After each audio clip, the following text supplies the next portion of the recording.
Well, my stuff all arrived today. I got my Cloy's timing chain, got my timing chain cover, high volume oil pump, got my NOx sensors. I think that's an oil sender or a water sender. Got my harness for my NOx sensors, got my ICT motor mounts, got my Felpro gasket sets for my valve covers. I've got my manifold gasket set. I've got my rear main seal. I've got my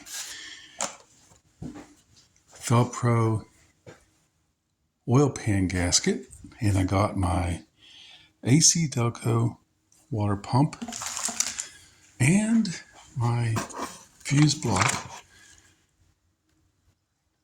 It's pretty cool. Yeah, we're ready to get going here. Ready to get going.